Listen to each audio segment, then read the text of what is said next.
Hi,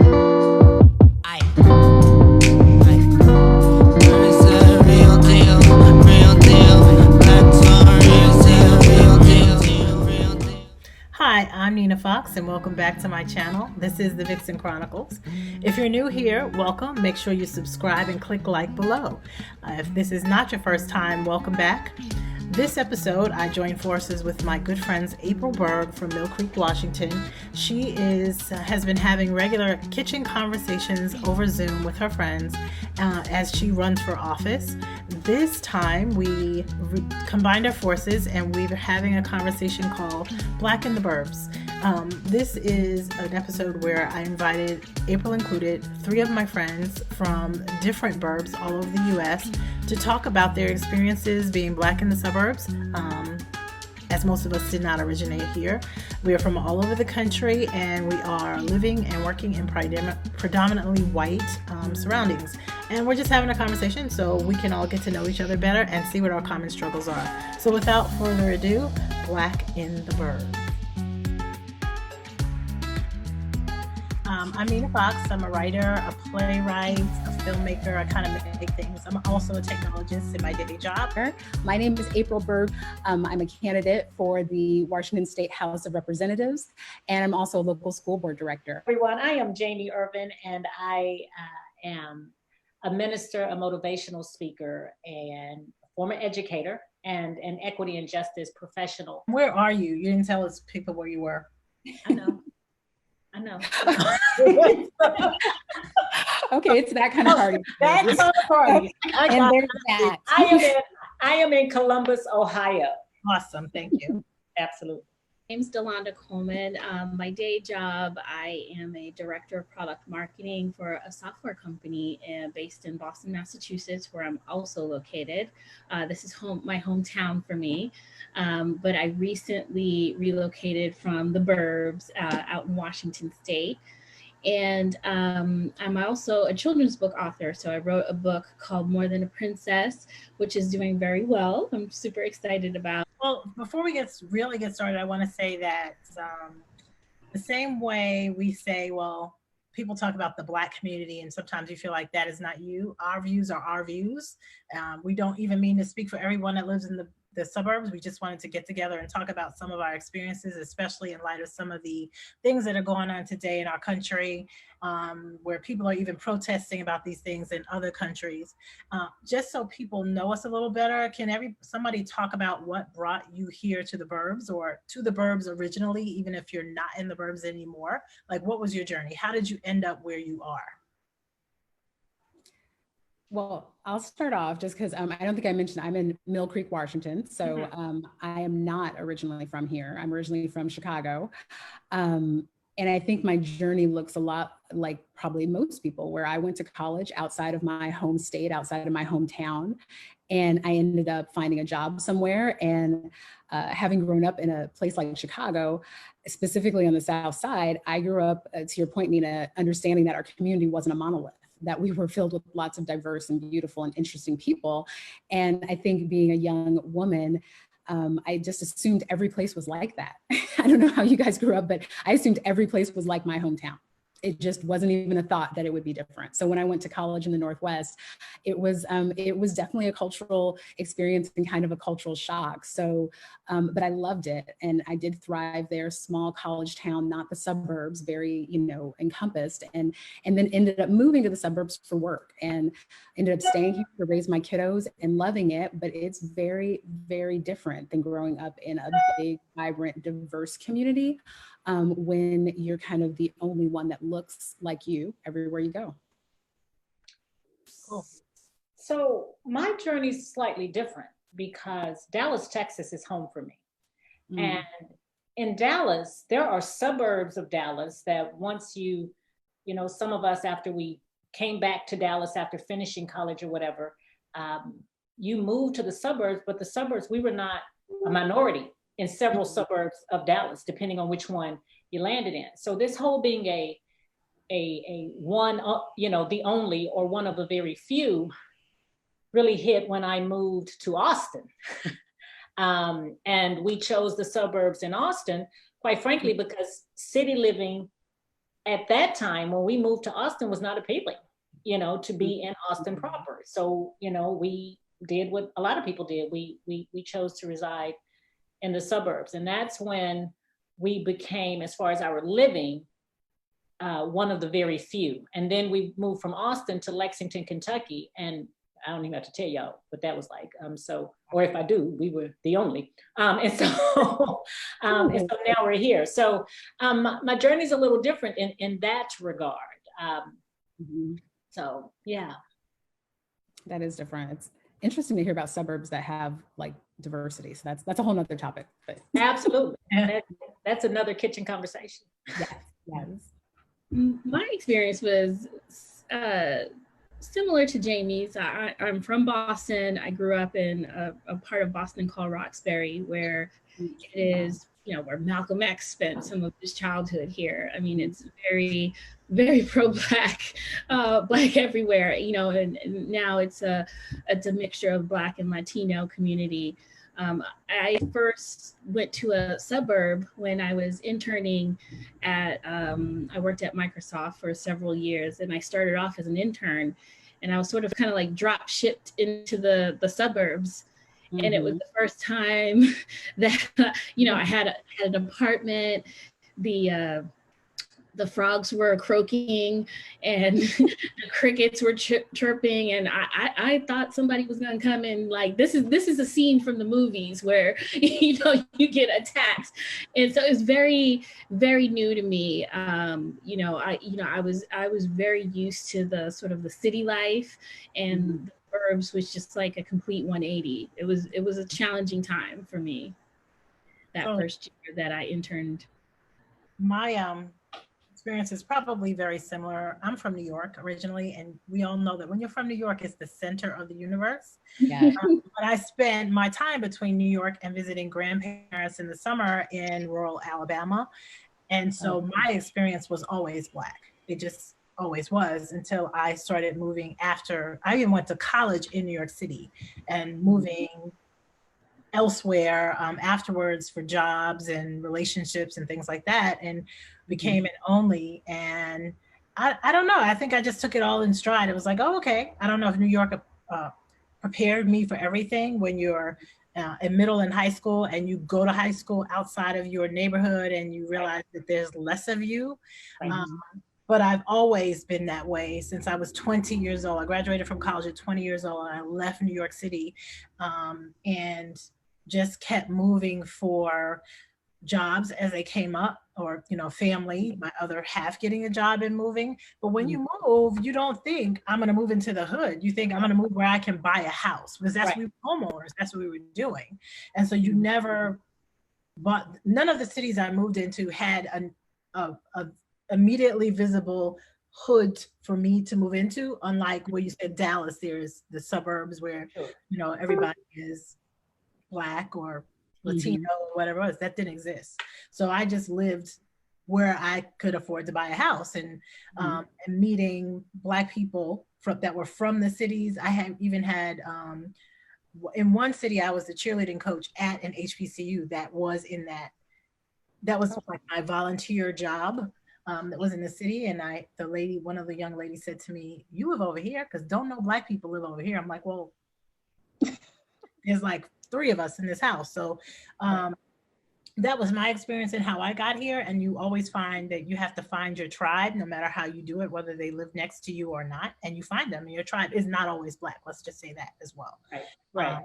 So my question for you ladies, moving, with families, before you had families, what are some mechanisms that you use to protect yourself? Before we answer, Nina, where are you at now? Because I don't think we've covered that. I'm in Bellevue, Washington, a suburb of. Thank you. So you're here with. I'm here with you. I'm here with you. But I've lived in Austin with Jami. I've lived in San Antonio again. I've lived in Scottsdale, Arizona. I've lived in. Is that everyone? I lived in Dothan, Alabama. I think that's all of them. But no, I have a few. I can pull out old Christmas card list. I can tell you where you live. I lived in La Jolla, California. La Jolla, yep. There you go. So nice. I've had a lot of suburban experiences, but moving around. Before I even ask you, how do you protect yourself? Do you feel like you're accepted into suburban society? Let's talk about that. What does that look like? Oh, wow. I told you should have read the list, Jami. Well, so I'm going to jump in there because technically I say I'm in Columbus. I'm actually in a city called New Albany. As you know, Nina, you've been over here. I'm in a suburb of Columbus, but it's interesting that with what's happening right now in our world, how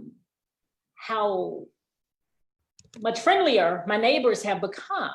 I am a runner. I'm an avid runner, walker, outside a lot. And so, it's very interesting with the current climate. And, I'm just going to jump in, Nina. That's what I do. Literally people are, hey, how you doing? So good to see you this morning, So I think that your question is, do I feel accepted? And my answer to that is, I don't have a barometer for that because I'm over that. You know what I mean? I just, they should want to be accepted by me. I don't even feel any type of way. I get invited to stuff, sometimes I go, sometimes I don't. And I don't feel in my particular neighborhood that I'm in right now, I do not feel that I get invited out of guilt. I think that I'm in we are in a, majority neighborhood, but I don't think they feel any sense of obligation to invite or to talk or to blah, blah, blah. But I do know that even with that, they've been a lot more warm and fuzzy, and even apologetic. I've had people stop me and just want to talk to me about what's happening. So it's been interesting. I'll answer my own question. Sometimes I do, sometimes I don't. I think here, when I first moved to this area, I lived in a very exclusive neighborhood. I learned to not buy immediately, to rent a while so you can figure out where you want to be. I had very clear things that I wanted to do for my kids as far as children. Moving from California to Washington, I took them out of private school. I wanted them to go to a public school. So I had to figure out where that was going to be. And in the first neighborhood I moved into, it is, I don't even want to say where it is because a lot of prominent people live there. And if I said that, you'd know exactly where it was. But people started to approach me and ask me, do you know so-and-so? It's the kind of place where people walk around. And I couldn't figure out at first why they kept asking me, why I had 4 people ask me, because they had a summer festival, why do I know this person? And it turns out, why do you think it was? Because they were Black. The only other Black person, that's only right. other Black people in town. But it was interesting. I was not going to be invisible. I was the person that made the neighborhood go Christmas caroling, the old fashioned way. So they were like, oh my gosh, here she comes again. So I think they were trying to figure out where I fit. And it was, you talk about, Jami, you say you go running, and I'm going to visit that again because I see a question over here about the pros and cons of raising your children in the burbs. Yeah, I just got him a message. Yeah. Yep. So we're going to talk about that. But I just remember one night, my husband and I, we would have date night. So we go to the movies, the fancy movie theater where you can have the fancy drinks and everything, a late movie after our kids are asleep so we can see whatever it was. And coming back home, we were pulled over. And we were pulled over. There was no tail light out. We definitely were not speeding. It's the kind of neighborhood that has cameras everywhere on purpose, like you're living in the UK.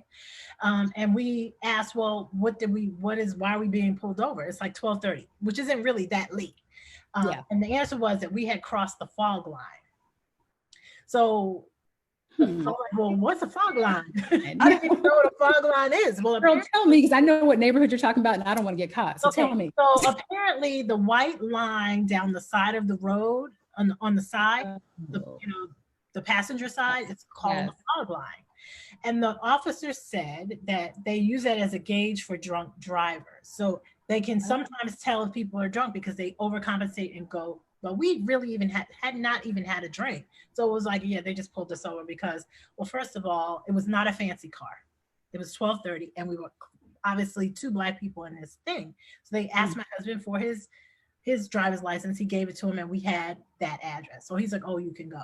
And I feel as if they pulled us over because we were Black. And if our driver's license didn't say what it said, then the result may have been different.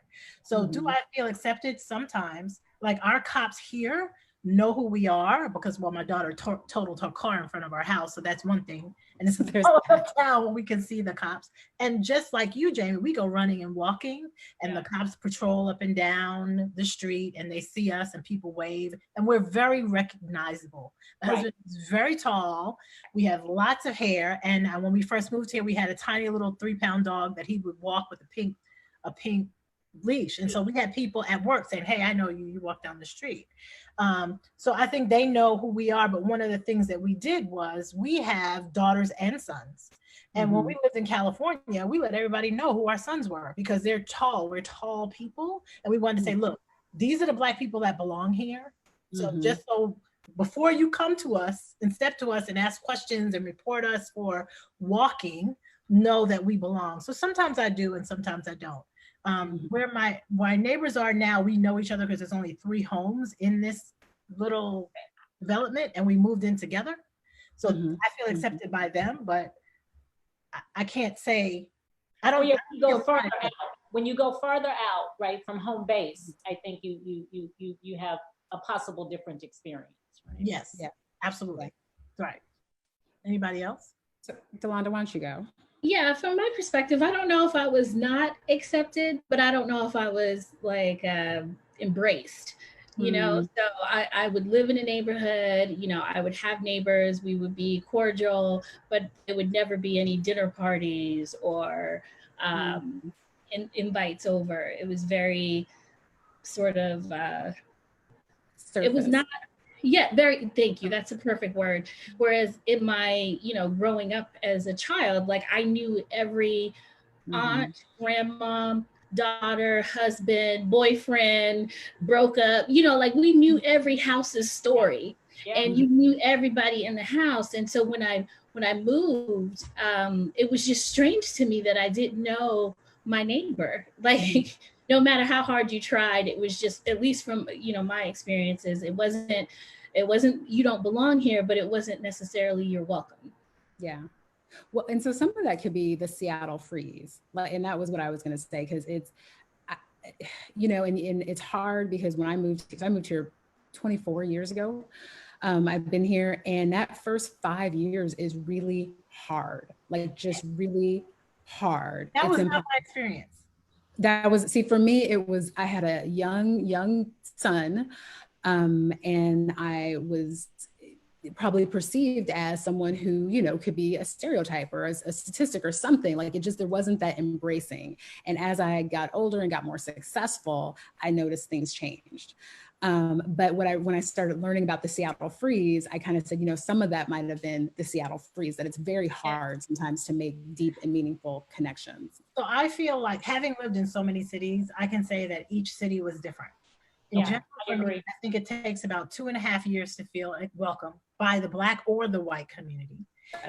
And I have to say that I feel my welcome here was much warmer than it was, say, when I moved to California.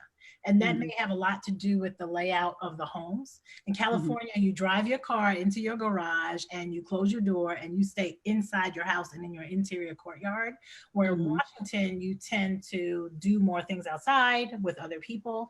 And maybe my kids were middle and high school, going into high school when I moved here, and I belonged to everything. But I think by then, like my husband says, he was a military brat. And so he was used to moving. I think I was a professional mover. So the people who I wanted to talk to, I did. And if you didn't want to talk to me, that's fine. I probably didn't even notice because right. Because you're over it. And I just think our bandwidth shifts.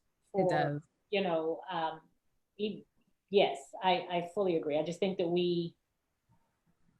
what was important to us, right, in the being accepted or fitting in, you know, it shifts. And as the climate is different nationwide, when you move at a time where things are a little calmer, the acceptance is different than when you move and it's really tense. So one kind of curveball though that I just thought about. So when I moved here, I was not affiliated with a lot of organizations. And I think as Black women, and especially suburban Black women, we tend to have a lot of affiliations. And folks out there probably know what we're talking about. But when I was a young, pre-professional Black woman, I didn't have those affiliations. But when you guys moved here, Nina and Delanda, you had those, like you had some of those kind of coming in. And so maybe that, do you think help, or Jami, when you having those affiliations? So that actually speaks to a question. We have a question from Terrence Gonzalez, Atlanta, Georgia, and it speaks to the pros and cons of raising your children in the burbs and how do you keep them grounded and centered in our culture. And some of that is about affiliations. But Delanda, go ahead and talk about your affiliations and how they helped or didn't. Yeah, so when I first moved here, I was 19. I was an intern, 19, and for me, like the Black Employee Resource Organizations, or ERGs, were pivotal. They were like a lifeline, because for the first few weeks, I just kind of walked around and I was just like, where are all the Black people? And I saw a Black, and my hair started growing out. You know what that means? And this is before the natural phase. And so I saw a Black woman in the grocery store, and I was like, "Ma'am, where did you get your hair done? Here's my phone number. Can I call you? What's up?" And then a recruiter approached me and said, "How's it going?" And I had to be frank with her. I was like, "It's not. This is not going well. Like I don't know what I signed up for." Because it was like I said, I had come from Roxbury, Massachusetts to, suburbia. And it was just like a complete culture shock. And she had connected me with one of the members of the Blacks at Microsoft. And that sort of opened the Pandora's box for me, so to speak. And then by the time when I came back full time, I was in a sorority. And so I could easily connect to the sorority. Then I joined, the Urban League and the Young Professionals in the Urban League. And then I took leadership positions on it. So I just, it's like, I went to a Black church every Sunday. So for me, that's how I was able to quickly build a community, because the Seattle freeze, it just wasn't easy for me to tap in. But when I started connecting with other transplants, that's when sort of it made a difference for me. And that is actually how Delanda and I met, because at work, she reached out to me. Oh, nice. And it was like, what is this person? Once in New York, always in New York. And sometimes you're just a little guarded. And that's how we met. And we connected that way.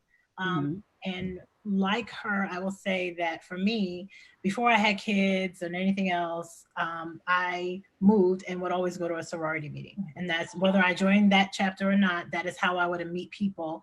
But then keeping my family connected, church, it was really an interesting switch, because my mother was Catholic. My grandmother was Baptist. So I grew up going to Catholic church in the north and Baptist church in the south.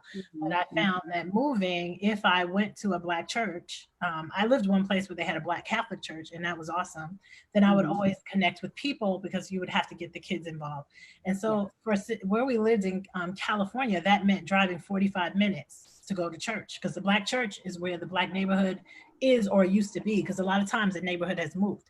And that is a way that I kept the kids grounded in culture and who we were. And then I spent a lot of money on airline tickets, because I will get on an airline, or at least before pre-COVID, we get on an airplane in a minute and fly to the East Coast to be around family for all major milestones, everything I could think of, and to try and create, although we were no longer across town, to create that strong network and feeling that you have always got people, whether they're 2,500 miles away or 45 minutes away, know that they're there for you, and do that over the miles. Of course, technology has helped, because there's no more long distance calling.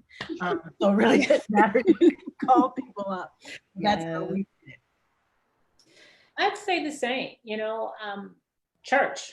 I'm a church girl. I have been, Nina sometimes calls me her church lady friend, one of her church lady friends. Yes. So sorority, as a single woman, sorority, plugging into that and moving. Whenever we got ready to move, that's the first thing I did, was found that chapter. And then as we moved and joined other organizations, the same, you find that chapter, finding a church. And like with all of us, you land at a church and you start clicking and connecting with people, and you kind of identify your tribe, because what we realize, what we know is that we are not a monolith. And just because we all attend the same church, you know, or even are all in the same social organization or all in the same sorority, doesn't mean we're all each other's people. Exactly.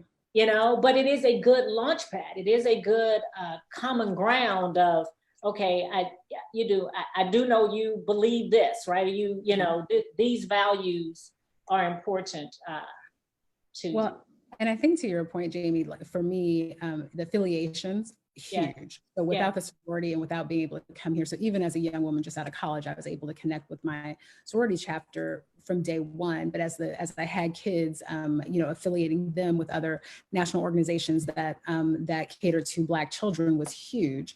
But I think for me, it was intentional. And what I noticed, I just saw we had a question. We got a lot of questions. We will get to all of them, but one that just spoke to me was that, how do you feel about folks not speaking to you in a store, right? So to your point, when you, what?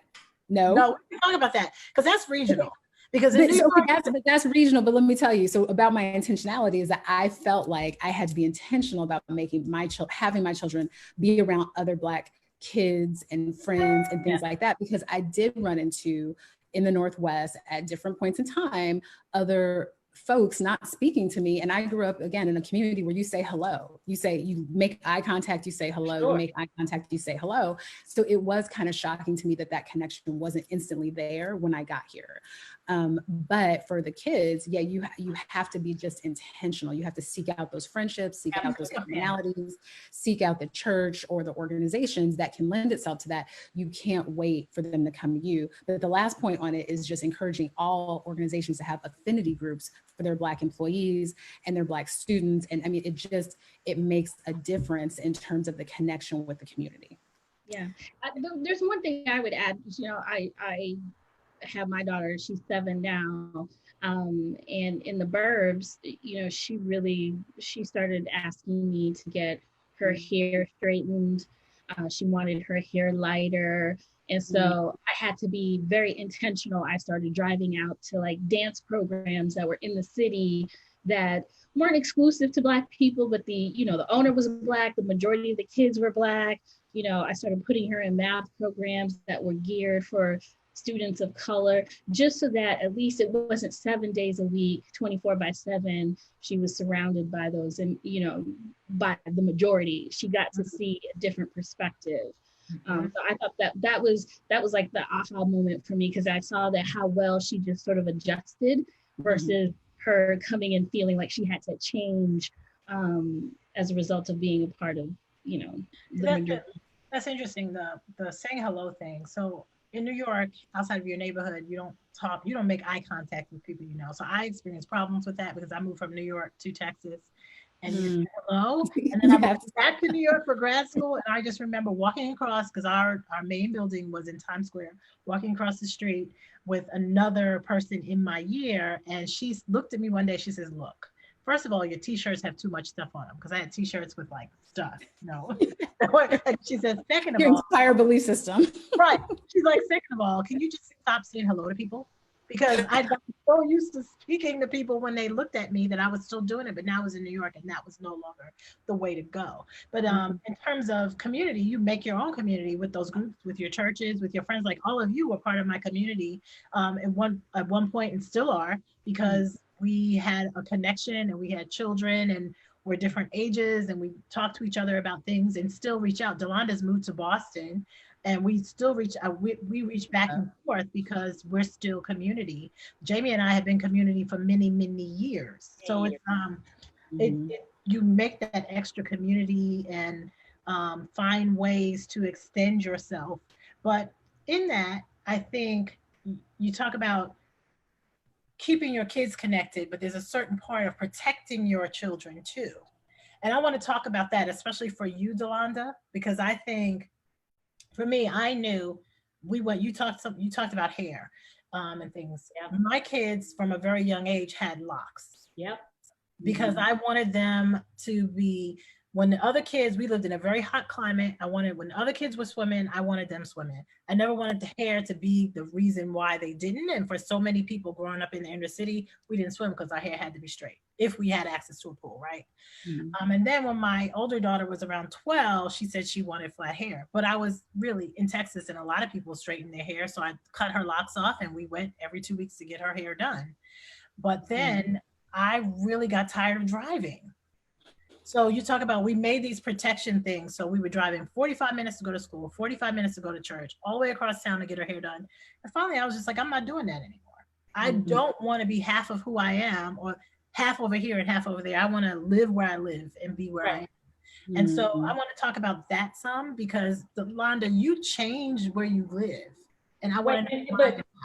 And I think that's going to fill out Terrence's question, because he asked us about some of the pros and the cons, you know, of it and how we keep them grounded. I think we did a good job talking about how we kept them grounded, but we get to touch on the pros and the cons. Yeah. So you drove your kids to the city, your daughter to the city, so she wasn't the only.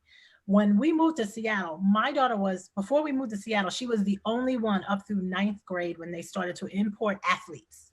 Only. When we moved, it was the truth. It was like, because we even had a thing here in our school district in Bellevue, where I live now, where they were doing that. They were importing Black athletes. But we then, when we moved here, she was just happy to see 4 other Black kids in her grade in honors English. And she was like, oh my gosh. And that was like a boon for her. And I didn't want to drive anymore. I just don't want to do it. And it's interesting because in that driving scenario where you're taking your kids somewhere, I had children say to her, I don't want to play with you because your mother drives X car. Because they were imported to our neighborhood and they didn't want to play with her because she was the odd man out. Wow. So I just didn't want to do it anymore. Yeah, for me, there was a series of things that were happening over the course of, she turned 7 here. So over the course of her 6th year, she was told that they didn't want to play with her because of the color of her skin. And she would tell me that.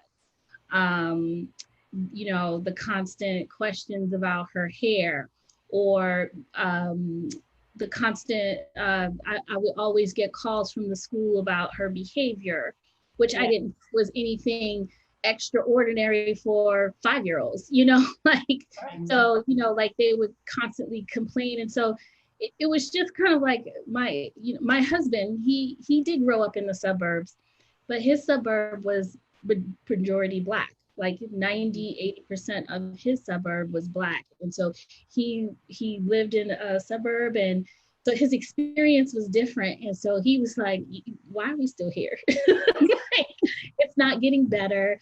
And you know, for a multitude of reasons, it was just kind of at a point where I'm like, well, and the other thing that I want to talk about my Blackness is I consider my Blackness Caribbean. You know, so there's a different aspect of my culture that just wasn't being fulfilled there at all.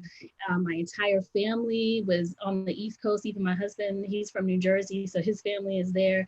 And we were just like, why are we out here by ourselves and subjecting ourselves to that? And so we came here, and she was just like, why are there so many Black people? Because she was just shocked. She's never seen so many Black people like all the time. You know, and you know, playing in the background here, there's you know, Trinidadian music, there's soca, there's reggae, there's reggaeton, there's people speaking Spanish all the time. So it's just like really diverse, even from a Black perspective here. And I enjoy it because, you know, now she goes to dance class that's 5 minutes away, and they're doing jazz, ballet, hip hop, you know, tap. They're doing a bunch of immersive things. And for me, like the benefits, now there's some drawbacks too, but the cultural benefits were worth it. The drawbacks are, you know, the school system isn't great. So I have to pay for private school. And so, whereas when I lived in the suburbs in Washington, the public schools were excellent. They were, you know, yeah, Washington has excellent schools. I actually did the same thing. Before we moved here, my children were always in private school. Absolutely. And they were always the only ones. So that, but again, I think I always had the way to fly home. So we were immersed in that Caribbean culture, you know, everything that we were used to being from, we went home to it a lot. Where, you know, everybody had frequent flyer things, but it was difficult. But I know, Jami, Yeah. I would love for you to talk about your school experience and what you did, especially being a mother of Black boys. So my children are many years apart. And my eldest was in private school. Now, so let's go back. I'm a private school product. My husband is public. So when we got ready to put our eldest in school, okay, we're going to a private school. And so that was a big conversation for us. But we did the private school track. And in Texas, we did Christian school. And then when we left Texas, we went and started going to the NAIS schools, the independent schools. Your more, for lack of a better, want of a better term, the elite private schools. So my eldest even went to boarding school for high school by choice. Yeah, I know that's conversation number 3. But so, but my youngest is a lot more like his mother, in that you don't have to really ask him how he's feeling or how he's doing. He's going to share it. And so he has a really big personality. And growing up with a person in the home who was a diversity and equity and justice professional, that's me, he's hearing things and, having real conversations and challenging. So I remember in the 2nd grade, we were here and he was in a private school here, and they did these things where they made these stick figures, if you will, and you were to put yarn around it to show your country, your family's country of origin, okay? 2nd grade. So my child says, Mom, I just want to put white yarn, like so that the stick figure had on underwear, and tell them I don't know the country of origin because my people were stolen. Wow. And I said, okay. And I let him go to school and say that, because I feel like as the educator, if you're going to bring the lesson, bring it, right? And so, but what I think Nina wants me to share is that recently, so he is no longer in the private school. We are now in our public school, and I'm saving a good chunk of money, and academically, we have not missed a beat. So I went through a period of extreme guilt, and I think Nina might remember this. And I'm just going to be me on this call. So if y'all don't invite me back, it's good. We still peeps. But I had to admit that part of my choosing the schools that I chose was because I bought into it that the white man's ice was cold. Oh, wow. And it's not. Wow. Ice is ice. I enjoyed driving my vehicle with the sticker on the back of it. It showed, oh, they're at that school. I had to admit, I had to reconcile those things, right? I was an administrator in these schools. Y'all got to understand this thing. I had to start having real conversations with parents, and they'd say, well, what are the pros and the cons of this and that? And the fact is, when we put our children in these majority-based institutions, especially with high amounts of privilege, we have to ask ourselves at what cost. And it's far more often than not, it exceeds the tuition costs. So that's interesting, because I didn't have that same experience. So I went to majority white schools in New York City. But New York is different than Ohio and Kentucky. Let me finish. I put my kids in private school that had the sticker and everything else. Yes. Then moving here, we went to public school. The thing that I experienced when they were in the private school, the one that used to be the boarding school with the fancy uniform that looked very European, we had more problems with people saying things like, not, oh, I don't want to talk to you because you're Black, but I can't play with you because you don't have a Gucci scarf. In 3rd grade. I was like, she don't have a Gucci scarf because only people that got a Gucci scarf up in this house can buy it. And she don't have so no Gucci scarf for her. But then when we moved here, the thing that I did experience, and these are supposed top schools in the nation, I know that my daughter was going into 10th grade, and her honors English curriculum for the 10th grade was exactly the same as her English curriculum in the 9th grade in the school that she had come from in California. So there's that. And then we had things like, and there were other, now my school district is 3% Black. So I was one of the founding members for the Parent Alliance for Black Scholars in our school district. So I'm that mom that was always there. I don't like to go to the classroom, but I will be in your face in a minute if you try to do that's when angry Black mom comes out, when you're doing something to my children. But I had the other Black kids didn't really, they didn't gel unless they were in that social group together. And then most of them went to different schools. We had one girl tell my daughter, there's only room for one Black cheerleader this year, and I'm going to be it. And she was the cheerleader on the team. We had when she was a cheerleader, and not because she's my daughter, she's gorgeous, smart, gorgeous. And I said to her, how come you don't go on any dates? And then when you're going to a school in a 3% school district and 50% of the football team is Black, you know what's up. So she said to me, she said, Mom, because I don't want to be a one-night stand, I want to be a girlfriend. And all the other girls are letting themselves be one-night stand. And the 50% had to be dating somebody, and it wasn't the Black girls. And so we experienced more separation from the Black people that were in that school than we did from the white people. Not that she made any lifelong friends in high school, because she didn't. She went, and every child is different. Every child needs something different. So she left, and she said she wanted to go to Spelman, just graduated from Spelman, and is going to live in Georgia because that's where she got a job, but that's what she wants to do. Where my other daughter is going to a performing arts college, and it doesn't seem to faze her. And then we have 3 boys that each of them are different as well. So I think each child is different. I agree. Yeah. I fully agree. But did you want me to tap on what we talked about the other day, or no? Pass the mic. Well, you can go ahead and talk about, because we're talking about how you protect your children. Yeah. So April looks like she wants to chime in. I can circle back. I just wanted to chime in on the date thing, because that's been a big issue about our young ladies in public or private school finding homecoming dates and prom dates. And when you are in suburban environments, and when you do know what time it is because of the makeup of the sports teams, et cetera, that the young ladies are at a loss. But just to lend a little bit of levity. So are the young men. I'm just going to. Well, and some of them are, but just to lend a little bit of levity to it, my son, freshman year, I forced him, to go out and make sure everybody in our social group, our affiliation, all their young ladies had dates. And he was like, Mom, you're making me go to these places and do this. By senior year, he had 5 prom dates. He's like, oh no young Black lady in our area who needed a prom date went without a prom date.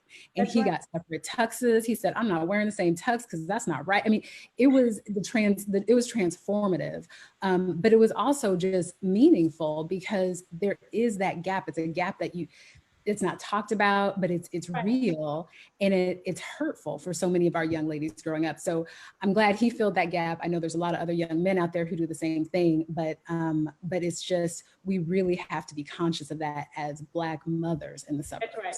But go ahead, Jamie, go ahead, tell your thing. No, but that's, I fully agree. I mean, it's both genders, right, have their own separate issues, because I have 2 boys, but I had to find a hair salon.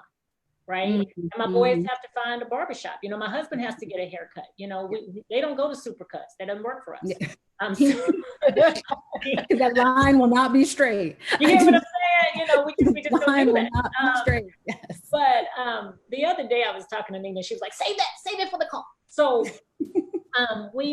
my youngest is in the 5th grade, and even though he's in the public school, very much a minority. In 5th grade at his school, he's the only brown boy.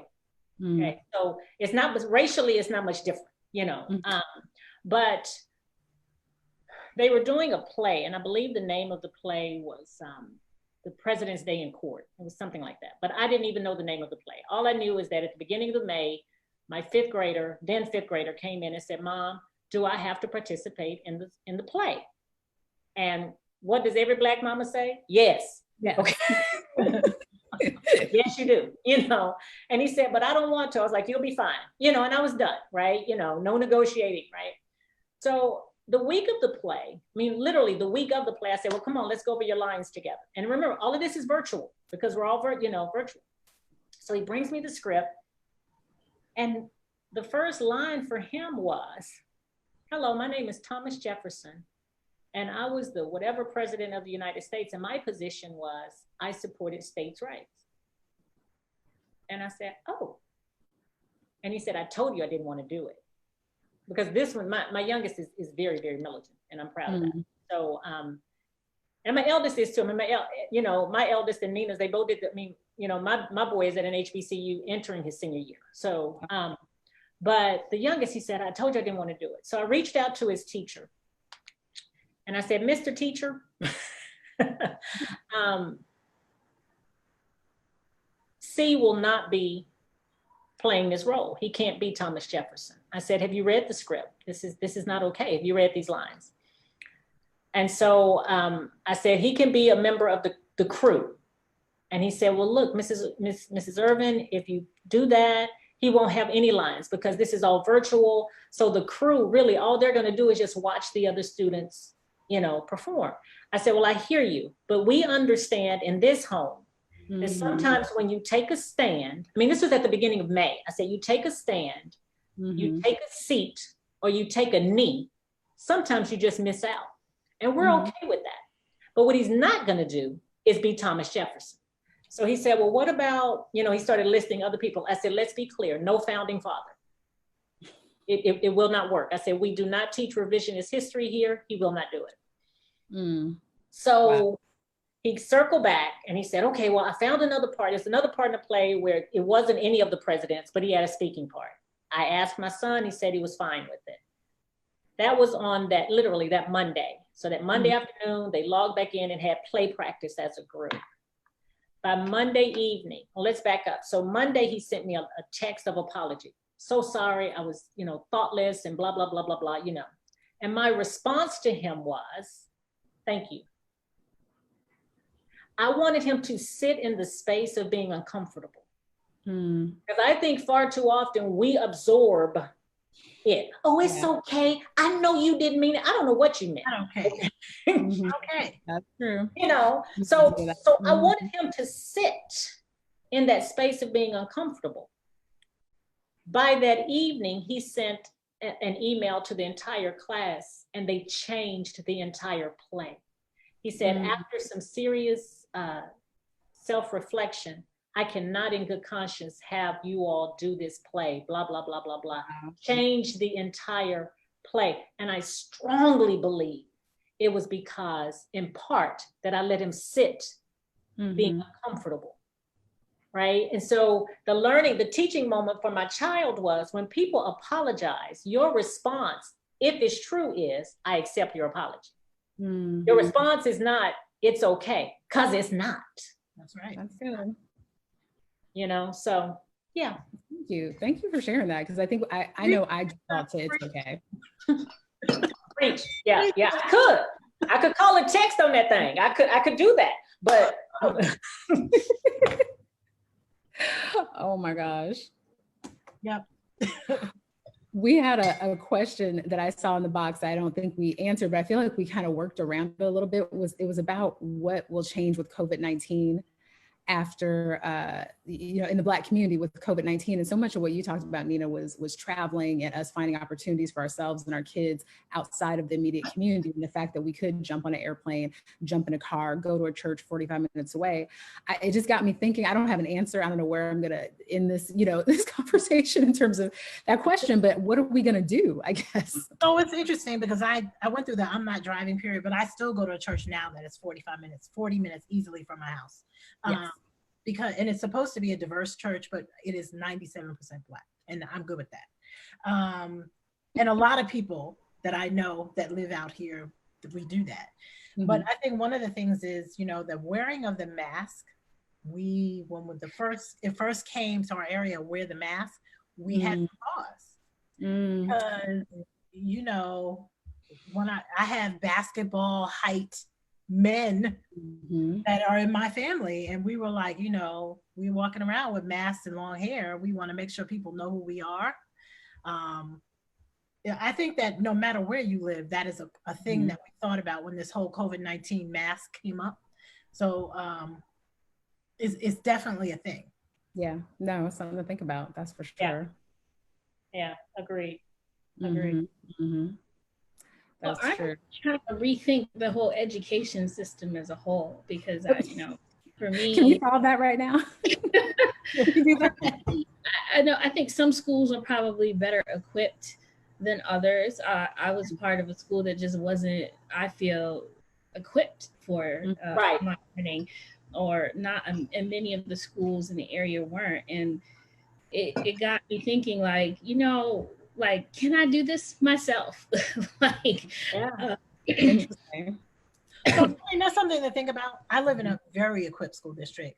Before COVID-19, every child in, I'm not sure about middle school because they started this when my kids were in high school. You're issued a computer on day one that you take home and you keep it with you until the end of school. So they were already submitting things on OneNote and very used to it that way. The only thing changed is the Zoom lectures.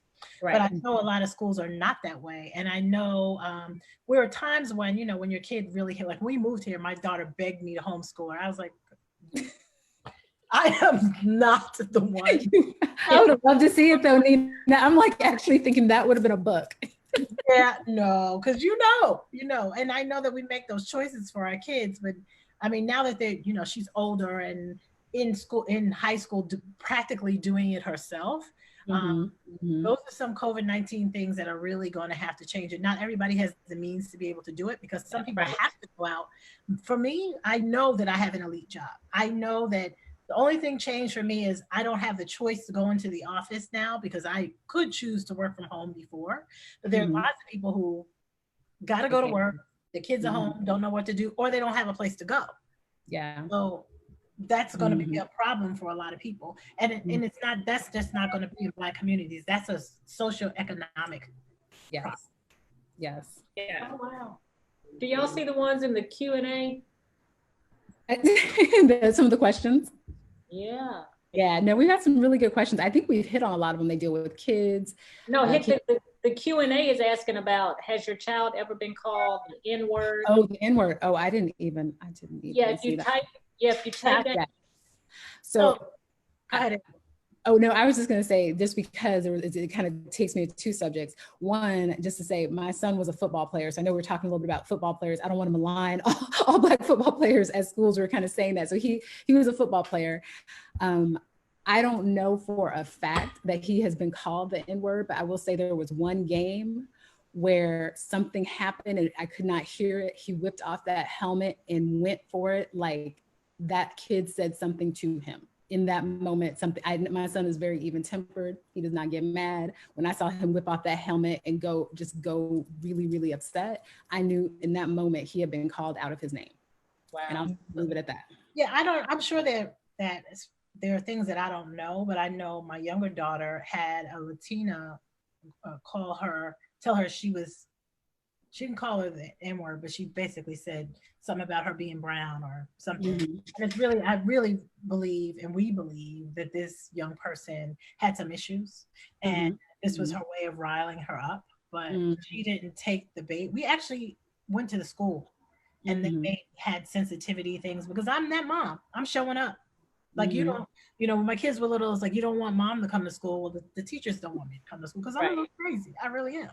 And I think you have to be a little crazy because my father used to say, back in the day when kids used to fight and they didn't go to jail for it. If you make someone think you're crazy the first time and you yell at them while you're doing it, they're going to leave you alone. I'm still from that school. I really am. Yeah. As we used to say, I could get gully on you really easy.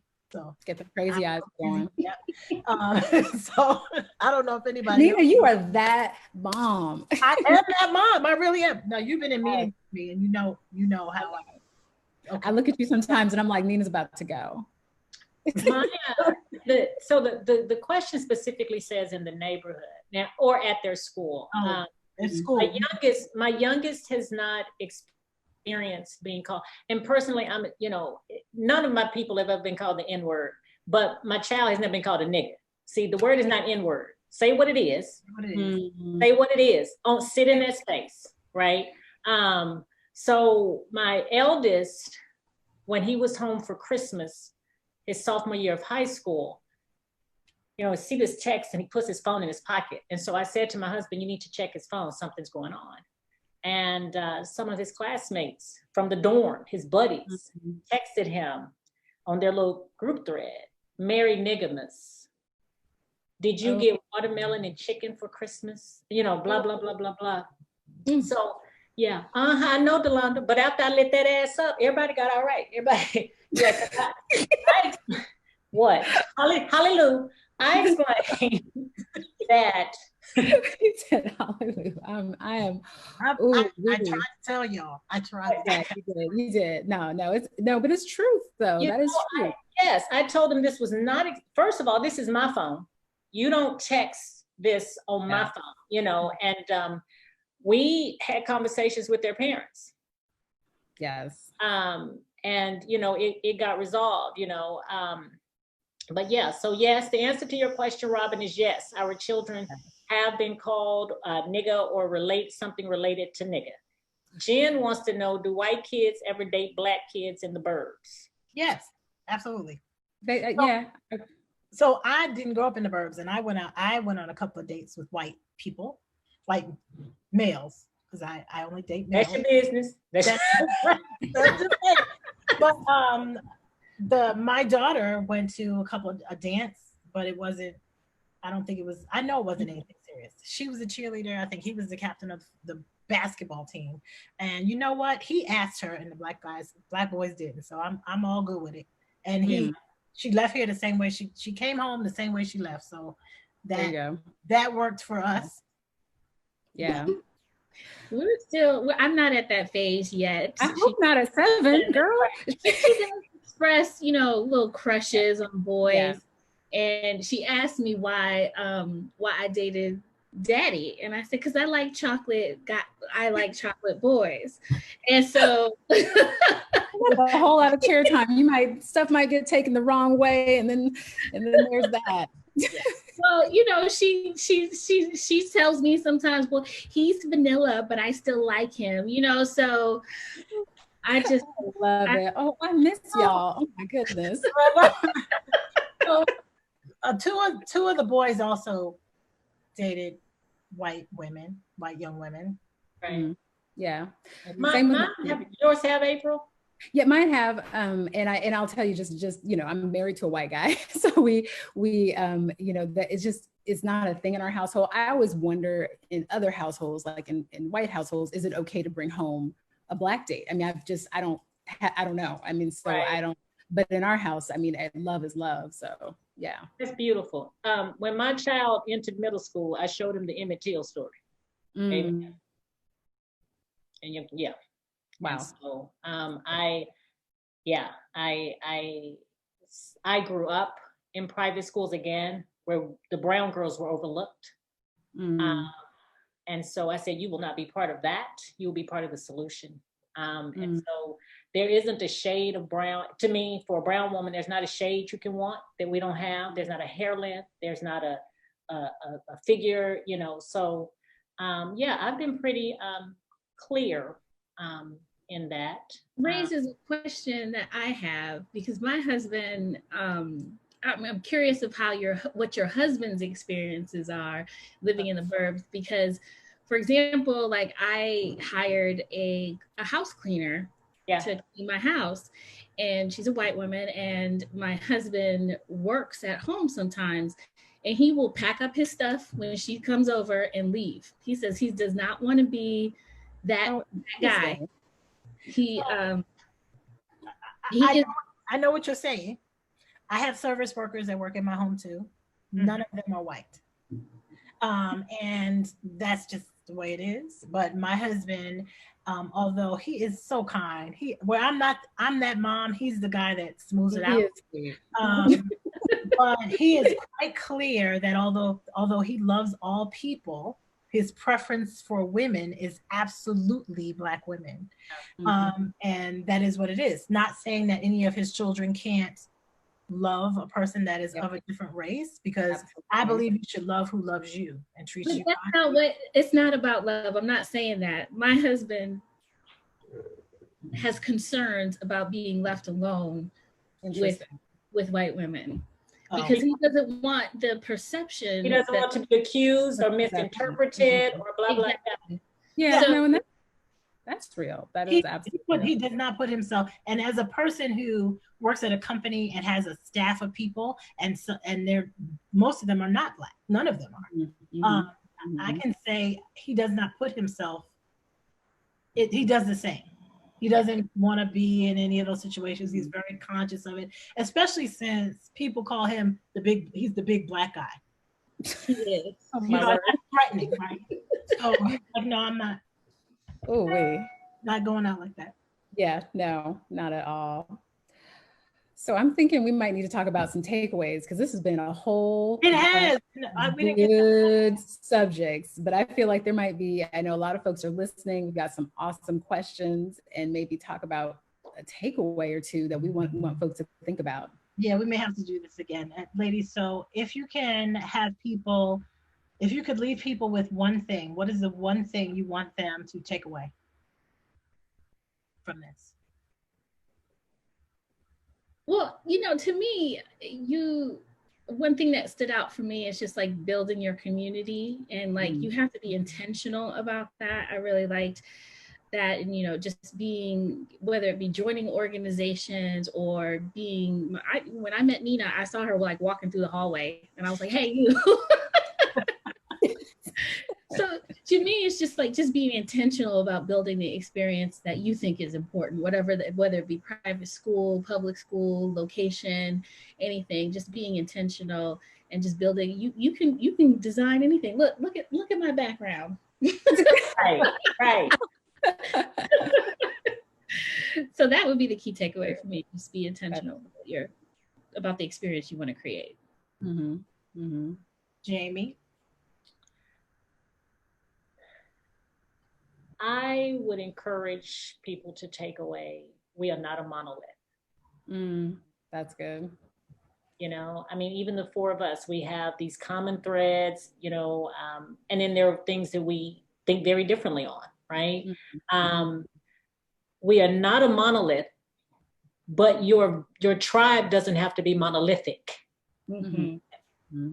It is good to have a variety within your tribe, as long as the core values, right? So, we may say, I may teach my children, you don't date outside your race, and you may say you can date outside your race, but at the core, we're saying you will make sure you're with people who respect you, who love you, who value you, right? You don't, so yeah, that would be that. That would be my encouraged takeaway. That's a good takeaway. April, do you want to do yours? Oh, there's so much good stuff. I liked what Jami said about leaving that space, because and I don't know if it's because of how I was raised or just a variety of things, but I am that person to be like, it's okay, don't worry, it's all good. And sometimes I probably do need to leave space for people to express themselves either in different ways, and let them express it without me always jumping in to make everything okay. I think that in this time, especially, I think we need to leave space for folks to really to speak their minds and to let us hear them, and not jump into saying, it's all right, it's okay, even though we can still do that in a loving way. So I like the way you put that, Jami. So I hope folks take that away, because I think there's gonna be a lot of conversations, and some of them are gonna be uncomfortable. Right. And so I think we need to figure out how to have those. So thank you for giving me that piece of advice. Amen. I think for me, it is, you have to protect your tribe and create your community. And don't be afraid to bring that thing with you that you grew up with that makes you you. And if that makes that mom, that dad, that neighbor, that crazy neighbor, whatever it is, you need to do whatever you need to do to make yourself whole. And realize that we have more in common than not. Yes, that's a huge takeaway, Nina. I think when we thought about that, when I thought about, you thought about, I think we're the same night, same thought. I think part of that was we have more in common than we know, even though we're in spaces where we look like we're the only people, or we don't look like the majority culture, but we have so much in common beyond just what you see. Right. Yeah. That's huge. Just like we're doing this virtual meeting, you have to create your virtual community and draw strength from that. Yes. I love you, ladies.